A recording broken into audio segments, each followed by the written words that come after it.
Hello and welcome to Merryweather Knitting. My name is Gabriella and I'm coming to you from my home in Germany, where I'm so excited to chat with you today about knitting and crafting and all of my creative inspiration of the last week. If you're a new viewer, welcome. It's so lovely to have you. And if you are a returning viewer, welcome back. I'm so glad that you're here again with me.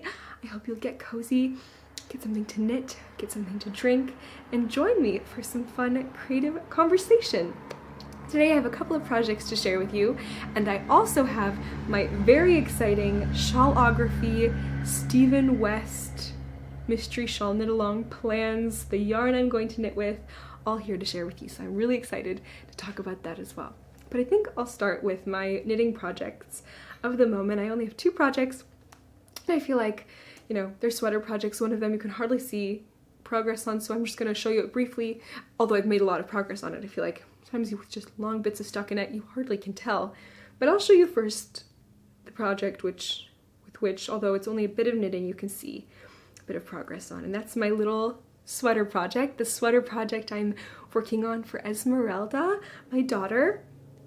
It's a little tiny pullover called the Overvintring Mini, I think is the name of the pattern, Overvintring Mini.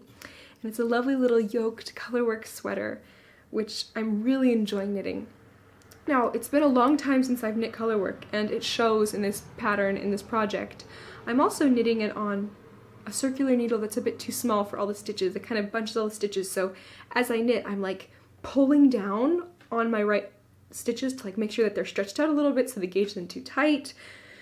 In the end, I think the gauge is maybe too loose. I can't really tell because of the little circular, how small it is. I definitely need to switch cords so that it, you know, shows properly how many, you know, stitches are, like how it's distributed. I think it would be a lot more comfortable to knit with the proper cord. But the problem is my other cord is, you know, holding a different project at the moment, and that project is in hibernation, like very consciously, carefully put in hibernation.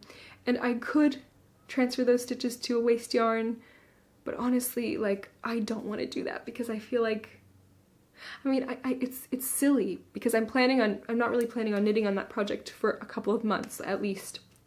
But I feel like transferring it to waste yarn would be kind of like giving up in a way. I don't know how to explain it. I definitely am not giving up on that project. I definitely want to finish it. This is my Clover pullover by Marie Wallen. If you've been around for a while, you might remember it. And I really love that pattern and really want to finish the sweater, but I haven't. I just know right now isn't the time for me with that one, and I don't know, it just feels sad to put it on waste yarn.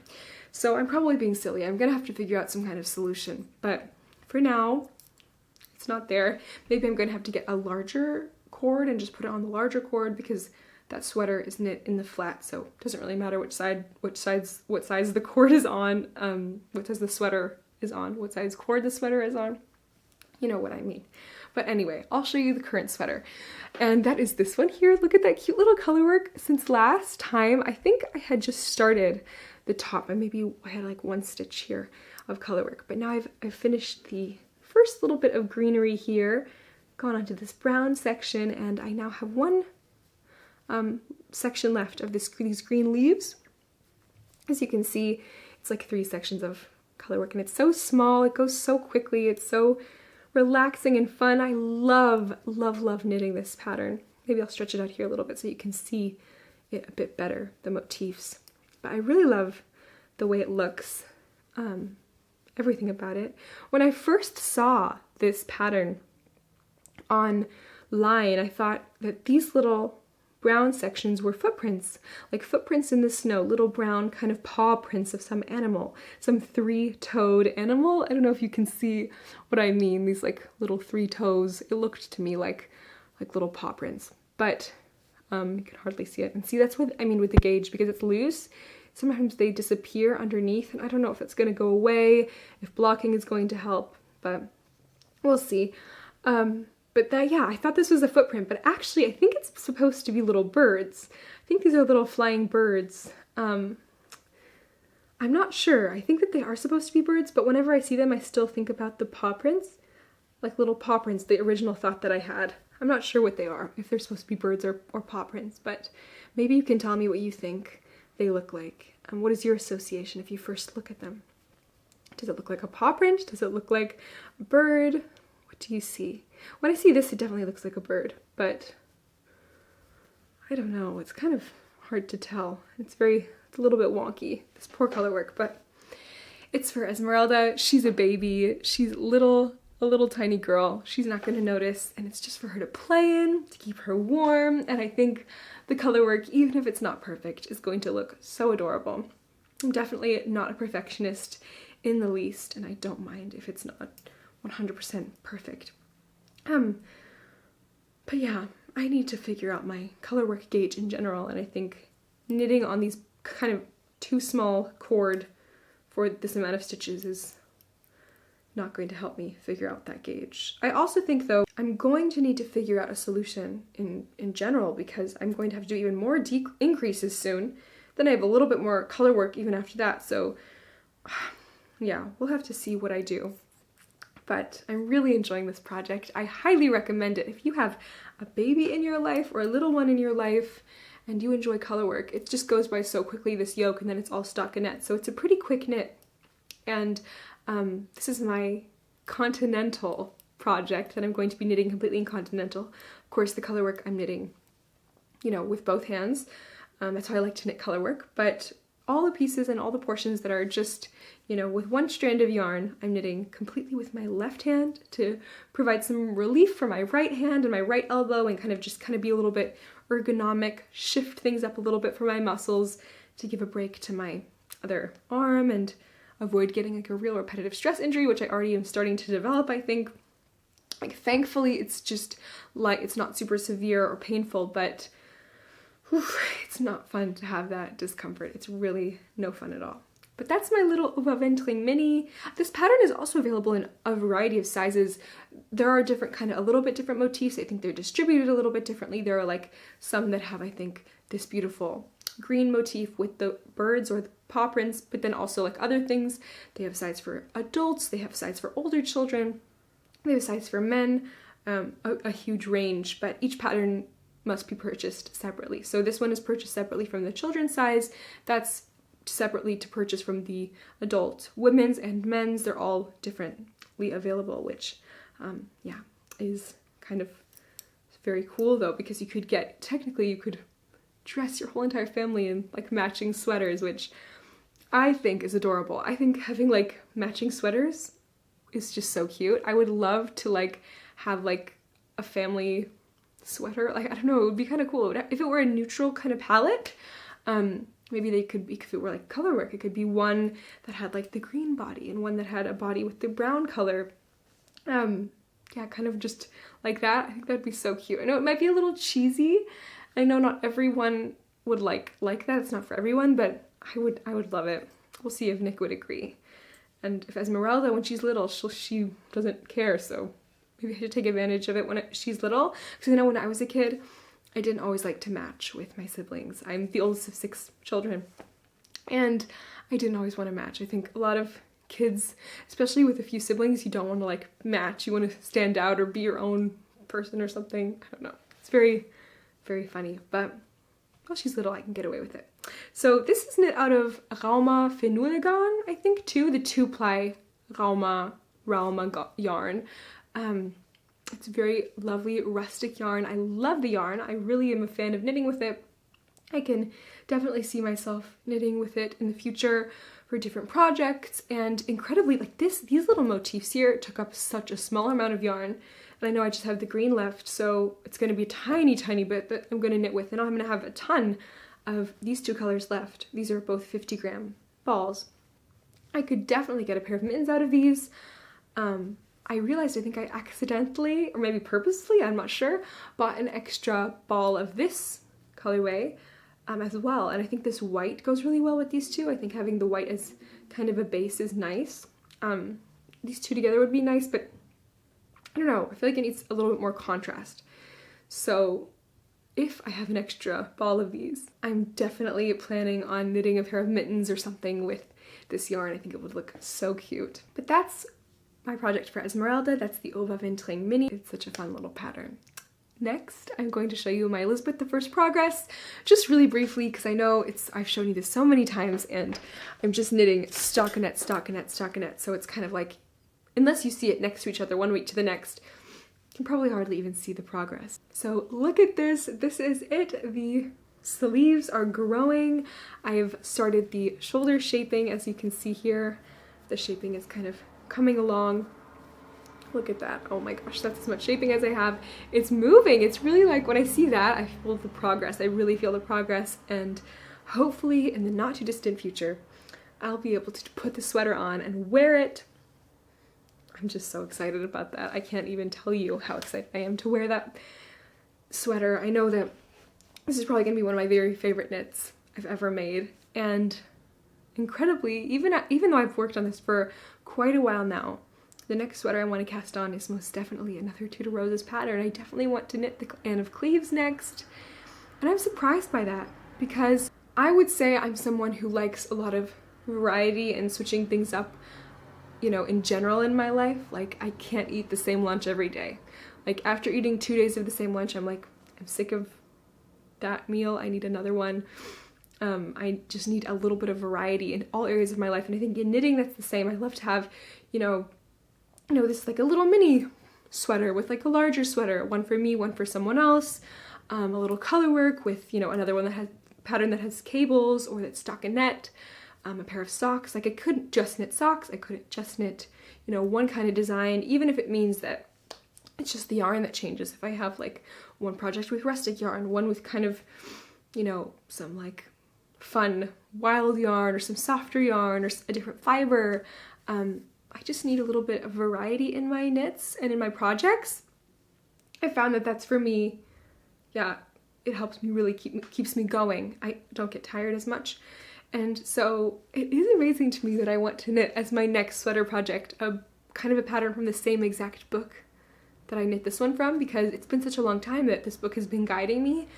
But I truly love these patterns, and yeah, that Anne of Cleves is like completely different. It's heavy cables, it's chunkier yarn than this, like heavier weight yarn.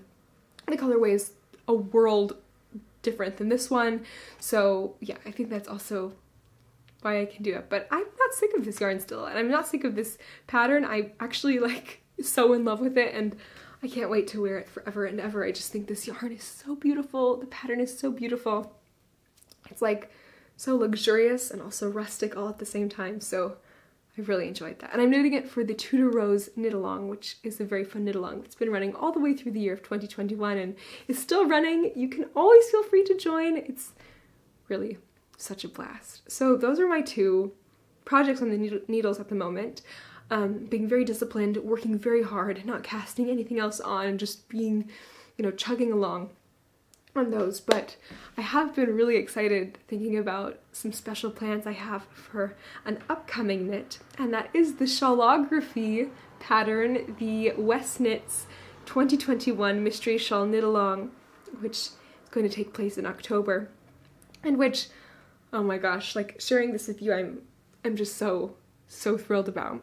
But if you don't know what the Mystery Shawl Knit Along is, it's a knit along that's held annually by Stephen West of Westknits, and yeah, it's a mystery knit along, which means that you get a pattern, you buy a pattern, and every week for 4 weeks you receive a clue for the pattern. So you receive a portion of the pattern, and then you can knit that portion. The next week you get the next part, and the next week the next part, until you have the complete pattern.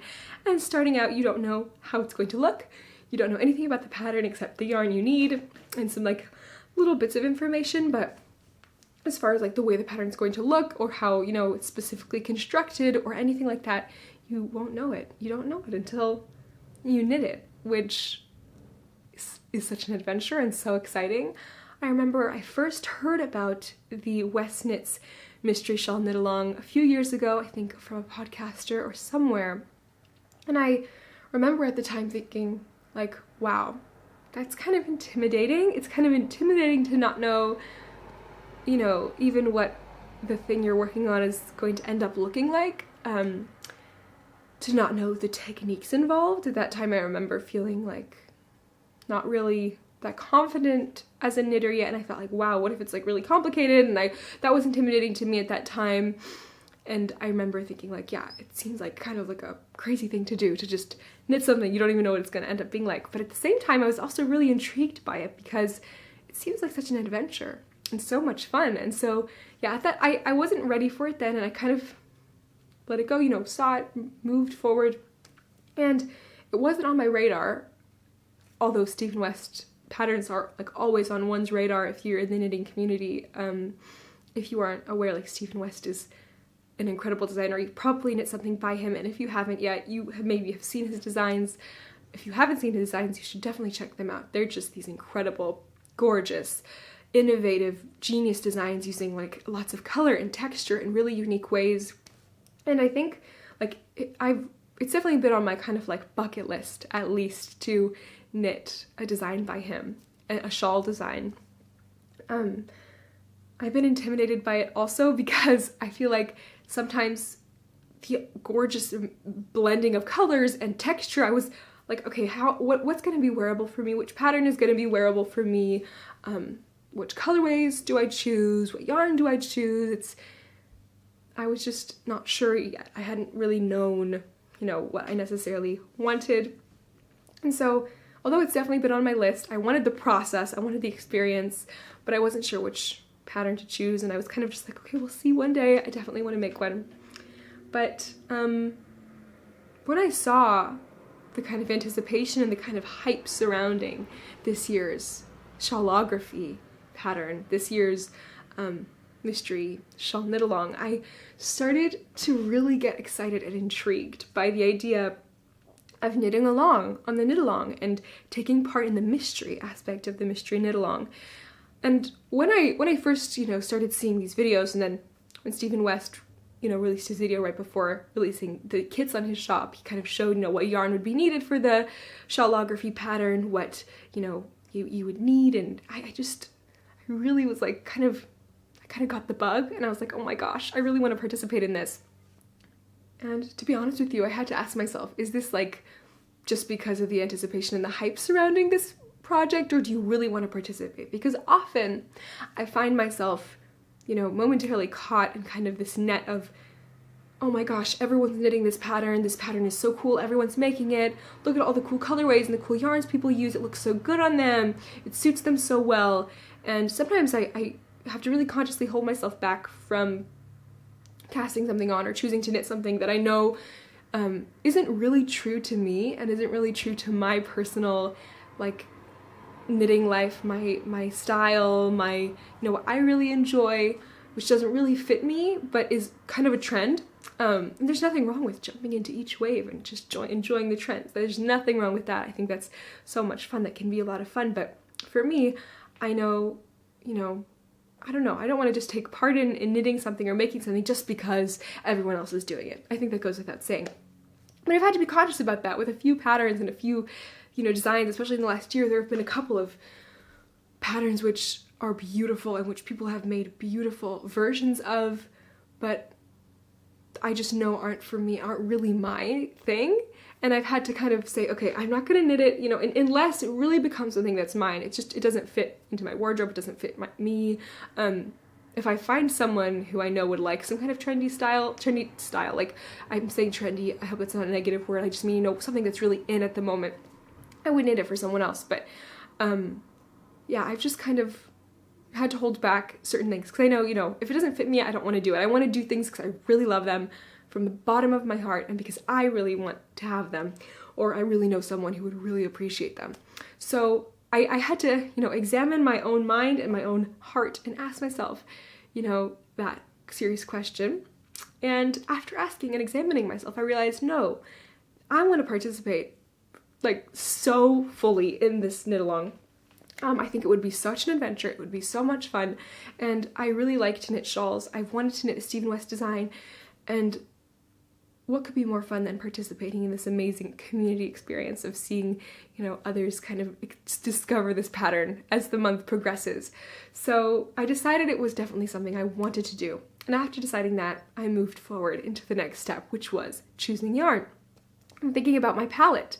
And so I knew, okay, this is going to be probably, it's called Shawlography. It's about the dancing of these 5 colorways together, and that's all we know about the pattern at the moment, and knowing his other designs, I thought it's going to be some kind of amazing, epic, beautiful thing. Whatever it is, whatever it ends up being, it's going to be this wonderful piece. So I knew I want to have it, and I want to wear it, and I don't want it just to be something that I knit for the process. I really want to use it. And so I thought, okay, palette-wise, what could I use? And I looked at different palettes, I thought about them, and then it struck me, like, the time of year that it is. It's in October, the Mystery Knit Along, and it's not quite Christmas time, it's not quite that holiday season, but it's right on the brink. And for me, I really think, like, I'm kind of in the mood to knit a little splash of Christmas. So I thought, okay, I'm gonna make this Shawlography like a neutral palette, because I'm sure that there's like different textures and different things involved.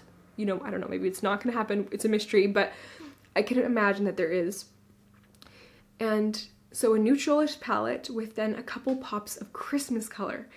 That would be so much fun. And then I'd have this Christmas shawl, and no matter what the shawl looks like I love giant shawls, and it's 5 skeins of 500 gram skeins are called for in the pattern. So you need 500 grams of yarn, and with that much yarn, it's gonna be this giant wonderful shawl, and have like a kind of neutral Christmassy shawl would be wonderful. I could pull it out every year, and it would just be this wonderful big piece. Yeah, I think it would probably, you know, not even knowing what it looks like, it's probably going to look cool draped over something at that time of year too. It's a little bit festive. Yeah, I love like really festive kind of things, and I think a Christmas shawl, no matter how crazy or subtle the design ends up being, I'm gonna like it, because with crazy things, like Nick and I love like kitschy, over the top, gold and silver, green and red, like gilded Christmas. We love that. Our apartment is like filled with lights, and we love like kind of like vintage little decorations and things like that. So we really love like kitschy Christmas. And so even if it is like wild, I'm definitely gonna like it. I think the neutral colors are gonna tone it down. But the next aspect of my decision-making process was looking for yarn. And of course, I looked at those beautiful kits that he had on his website, that Stephen West had on his website. I looked around at different, you know, lots of different beautiful indie dyers have gorgeous kits, like, for this knit along. I was blown away, and honestly, like, oh, there are so many beautiful color palettes that were kind of presented in these different kits. But, like, a premium kit, like an indie dyed kit, was without a question out of my budget. Like, there's no way at this time I could have gotten like a kit like that. Like, I just knew that was out of my budget for sure. And because it wasn't on my radar, this shawl wasn't really in my budget at all, actually. I have, you know, a real like knitting budget and crafting budget, and I have a couple of patterns and projects for the next few months that I really want to knit. And I know that if I were to get, you know, a kit, like a premium kit for sure, I would definitely have to sacrifice a lot of those projects, like most of them actually.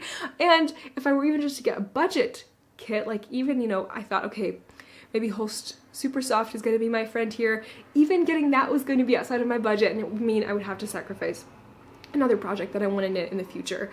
So I thought, okay, I'm not willing to do that. I really don't want to sacrifice, you know, a different project that I have dreams of making, but I really want to knit this shawl. So I started to get creative, and I thought, okay, what can I do? I gotta look at my budget options, and I really started to kind of do some research. I don't have a stash. Going into my stash to get colorways was not an option.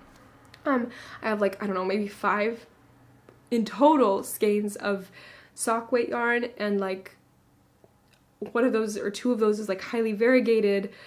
I have self-striping, and maybe have like 1 solid color which doesn't even match the rest. So yeah, I wouldn't really have any kind of options for even making a new color palette from my stash. I don't have anything like that at all. So I really needed to get new yarn if I wanted to make it. And so I started to think, I started to look, I started to do research, and I realized something which was kind of like crazy, and I know almost feels controversial to say in a way, but I decided I would knit this shawl using acrylic yarn. Oh my gosh, can you believe it? I can't believe it.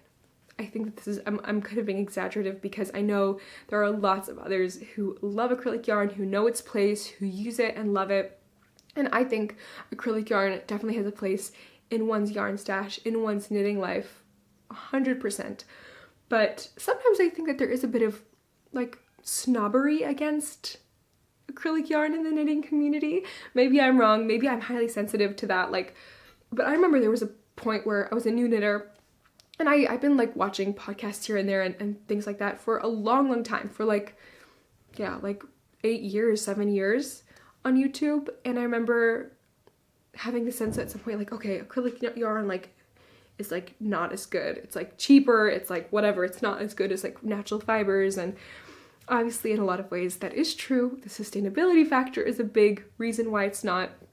The wearability factor, there's lots of reasons why a lot of the time, you know, natural fibers are superior, you could say, to wool, to acrylic.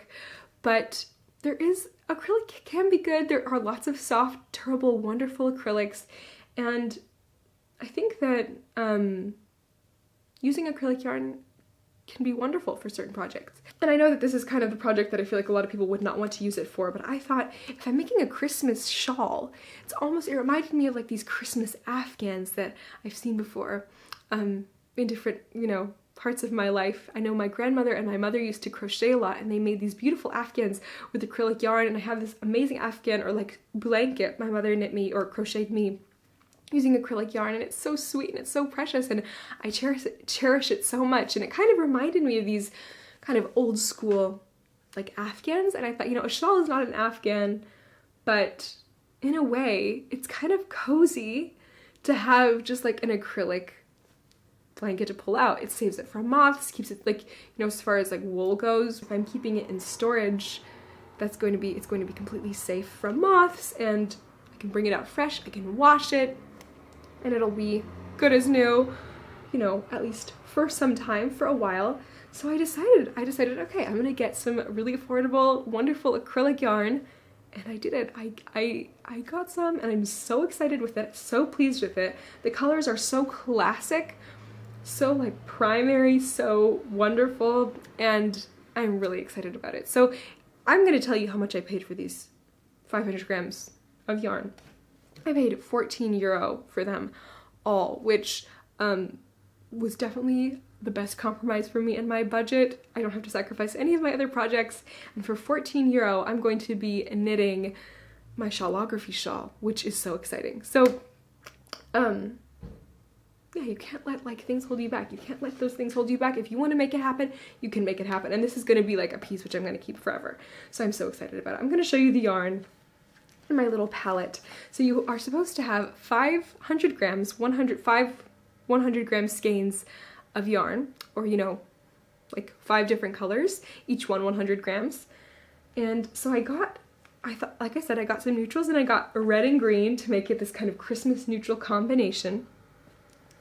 And it's like out of this world. So actually one of the skeins is not acrylic. It's an acrylic cotton blend, but I wanted a little bit of extra color, like switch, some kind of texture color-wise, because Stephen West did say light speckles would be okay, and these aren't quite speckles, but this is one colorway. I'm using Wollboot yarn, which is a very nice budget yarn here in Germany. It's so lovely, and it's good quality too. I really think the quality is wonderful. I've been feeling it, like rubbing it, seeing, okay, is it gonna pill? And it looks really good. We'll see how it knits up. It's going to be exciting. My €14 in total purchase, but this is 100 grams, and this is the Brittany yarn. Wollboot Brittany. It is this lovely, cool kind of, this is the cotton acrylic blend, and it's this kind of tweedy looking yarn. It's like a tweedy looking cotton cream color. Then the 3 neutrals I got, these are the 3 neutrals. This one with these other 2 neutrals. These are the Wollboot Versailles yarn. It's just an acrylic, 100% acrylic yarn. And I got these 2 colors, this kind of chocolate brown and this beige. And I thought these 3 looked lovely together, and I think that they really do. And then I got 2 more skeins of yarn, or 2 more colors to complete the palette. And those are my Christmas colors. Red and green, classic Christmas colors. Yeah, you can see the red looks very bright, and it is. I feel like it adds the perfect pop of Christmassy color to this palette. I think it looks so good. I'm gonna have to decide how exactly they're combined, but I love the way that these look. I think this combination is amazing, and it's gonna knit up so wonderfully and be so much fun. The brown reminds me of like tree bark. Oh, there's like a little bit of dust on there, a little speck of something. But like the brown reminds me of tree bark. The beige is just this cozy, warm shade. The white is like this tweedy, kind of like snow in the forest with little sticks. And then of course the green of the Tannenbaum, the green of the kind of Christmas tree. And then here's the red of like some beautiful Christmas berries, some juniper berries. I don't know what berries are always red. Is juniper right? I'm not sure. Juniper, I'm trying to think about it. I think juniper berries, they're the ones I used for sauerkraut, I think. And they're not really red, but maybe they're red when they're fresh. I'm not sure. But you kind of get what I mean. So this is my Shawlography palette, and I'm so excited about it. I'll refocus. It's really so gorgeous, and like, it feels so good to have found yarn that I can knit this out of, that, yeah, it's just possible for me. I'm really happy, and I think that just goes to show there really is a time and place for all yarns, whether they be, you know, rustic yarns, whether it be superwash, whether it be acrylic. I even think that there's just times for everything, and I know that this was the perfect time for me to use acrylic yarn, and I'm really excited about it. And I also think this yarn is really, really incredibly soft. It feels wonderful. Now, it's been a very long time since I've used acrylic yarn, which is kind of crazy, but if you have any tips on knitting with it or anything to look out for, I'd love to hear your advice, your tips. I know that, like, as for memory and things like that, it's obviously very different than wool. It doesn't have that kind of like springiness or anything that wool has, but I think for what I'm knitting, it's going to be wonderful, and we'll see. It's been so fun to be able to find a way to participate in this knit along and really enjoy it. I know it's going to be so much fun to have a giant Christmas shawl. It's a mystery. We don't know how it's going to turn out, but I'm just so excited about that. So those are my Shawlography plans. I'm excited to share with you that progress over the month of October. Obviously, I think when I record those podcasts in October and I knit the clues, I'll try to like clearly mark it so that if you are also knitting and you don't want to see the glue that week, how it looks, I'll like block it or make it clear so you don't see it, but we'll talk about that when the time comes. If you have plans to participate in the Westknits 2021 Mystery Shawl Knit Along, I'd love to hear about it. I love to hear the yarn you chose. I'd love to hear if you ended up getting a kit, what colorways were in the kit, or if you kind of are pulling from your stash, what your palette looks like. I'd love to hear about your color choices, because I think it was so fun to see that crazy, wonderful range of ideas, like how some are super colorful and super like vibrant, and some were like, you know, almost like, you know, a gradient kind of color scheme, or kind of a, how do you say, like monochromatic, I don't remember the word, but you know, when it's all like one color but different shades. I was so intrigued by that, so I'd love to hear about your Shawlography if you're planning on knitting one. I'd love to hear if you aren't joining but you have a palette that you would choose. What kind of colorways would you choose? Do you think, you know, you have a certain palette in mind for yourself, your kind of go-to palette or anything like that? But anyway, that's all I have to share with you today. Thank you so much for watching. I hope you have a wonderful rest of your week. I hope that you have lots of happy knitting, and it will be a couple weeks before my next knitting podcast. So hopefully by then I have a lot of new progress to show you. But until next time, I wish you wonderful knitting, wonderful crafting. See you later. Bye.